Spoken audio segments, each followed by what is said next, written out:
नमस्कार दोस्तों, मैं सनी शर्मा फिर से हाजिर हूँ अपने चैनल सनी नाथ पे। स्वागत करता हूँ सभी भाइयों का। आज मैं फिर से हाजिर हुआ एक नई जानकारी से शिव जी के व्रत कैसे करने, इनकी पूजा कैसे करनी और शिव जी की जो साधना और जो शिव भगवान की कृपा लेना चाहते हैं, अपार कृपा पाना चाहते हैं, उनके लिए ये वीडियो सर्वप्रथम का निवेदन रहता है। चैनल पर फर्स्ट टाइम इस चैनल को जरूर सब्सक्राइब करना, बेल पर क्लिक करना, 3 और चैनल गुरु होना शिव गुरुक्षण होना चाहिए। बाकी की डिटेल डिस्क्रिप्शन बॉक्स में मेंशन है। और इंटरनेट की दुनिया में कोई मेरा गुरुबा को चलेगा, गुरु ने किसी का जहाँ से मत फंसना। मेरा काम सिर्फ जानकारी देना। सनातन धर्म, हिंदू धर्म, ना संप्रदाय का प्रचार के लिए यहाँ पे वीडियो बनते हैं। जो कुछ करना पूर्ण रूप से गुरु से नहीं, गुरु आज्ञा से करना। मेरे द्वारा देखी क्रिया करने से पहले मेरी धुन भी आपने अरदास लगानी। कोई मंत्र, कोई तंत्र, कोई क्रिया समझ में आती है तो मेरे साथ डिस्कस कर सकते हो। उसके अलावा आपको ज़्यादा इन्फॉर्मेशन हमारे पेड ग्रुप में ऐड हो, पर मंथ फीस 1150 है।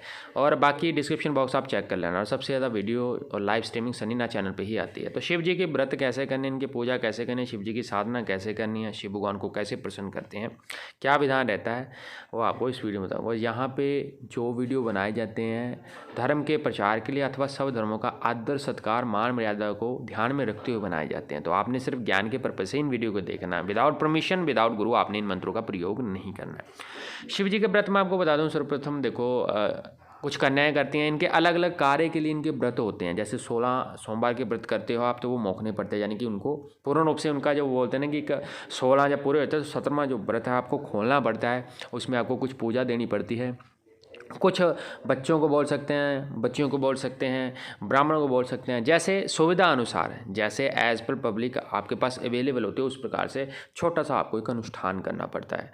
शिव जी की जब पूजा करते हो आप, जब उनके व्रत रखते हो, तो व्रत में आपका जो नियम रहता है कि देखो ये आपके ऊपर डिपेंड करता है। अगर आप 16 फास्ट रखते हो, व्रत रखते हो, तो ये सर्व मनोकामना पूर्ति के लिए होता है। कोई भी मनोकामना पूर्ति के लिए आप इनके व्रत रख सकते हो। इसमें जरूरी नहीं है, ऐसा होता है कि इसके साथ आपको कुछ भोलेनाथ की कृपा भी प्राप्त होती है, तो कुछ कार्य आपके ऑटोमेटिक निकलते हैं। जैसे कोई काम अड़ रहा हो, आपके घर में कोई दिक्कत आती है, घर में आप मनता नहीं है, कोई शरीर किसी को दुख तकलीफ रहती है, अथवा किसी की शादी नहीं होती है, ग्रहण दोष रहता है, नक्षत्र हिले हुआ, अथवा उसके अलावा साधना में सफलता नहीं मिलती है, या गुरु आपको अच्छा नहीं मिलता, तो इस सर्वप्रथम यानी कि इन मनोकामनाओं को पूर्ण करने के लिए आप इनके व्रत शुरू कर सकते हैं। चांदनी पक्ष में आप जिस सोमवार से आप इनका व्रत रखते हो, तो आपका कर्म बनता है कि जिस दिन आपने व्रत रखा उस दिन तो आपको शिव जी की पूजा करनी ही करनी, शिवलिंग के ऊपर जाना ही जाना। अगर आप डेली जाके पानी चढ़ाते हो शिवलिंग के ऊपर, तो मैं स्वयं बोलता हूँ आपको कि जितना टाइम आप 16 बोलते ना कि आप 16 व्रत कर रहे हो, अगर आप डेली नित्यनेम के पक्के होकर शिवलिंग के ऊपर जल चढ़ाते हो,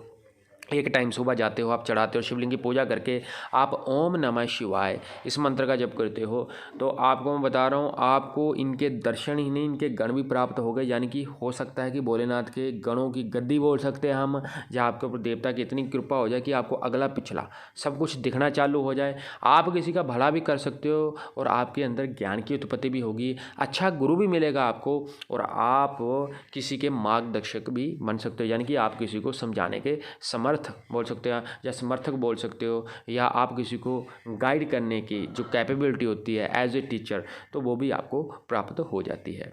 इनके जो व्रत रखने व्रतों में मैं आपको बता दूं, लोगों को लगता है कि मैंने 16 सोमवार मैंने फास्ट रखे व्रत में, तो ग्रस्त जीवन वाले थोड़ी सी गलती करते हैं। उसमें क्या होता है, जब आपने 16 का संकल्प लिया है तो उसमें लोगों को लगता है कि सोमवार की सोमवार मैं शुद्ध रहूँगा, बाकी दिन मैं नहीं रहूँगा। जैसे कि 16 में आपने सोमवार रखा तो मंगलवार बुधवार रिलेशन बना लिया, या उन्होंने कुछ और गलती कर ली, तो इससे क्या होता है, इससे भी आपकी साधना के ऊपर इफेक्ट पड़ता है। देखो, अगर आपने 16 का संकल्प लिया तो उसमें आपको ब्रह्मचार्य का ही पालना करना पड़ता है। अगर आपने रियल में जैनुअल में कोई चीज़ पानी है, प्राप्त करना चाहते हो, अगर आप देवताओं के दर्शनों के अभिलाषी हो, आप चाहते हो कि मैं 4 वेदों से अवगत हूँ, या मेरे अंदर ज्ञान की उत्पत्ति हो, मेरे अंदर परमात्मा भोलेनाथ की ज्योत जले, या आप देवताओं के दर्शन करना चाहते हो, या अथवा आप साधना सिद्धि और वैराग्य पंथ की ओर चलना चाहते हो, तो ये चीज़ आपको वहाँ तक पहुँचाने में समर्थक होती है।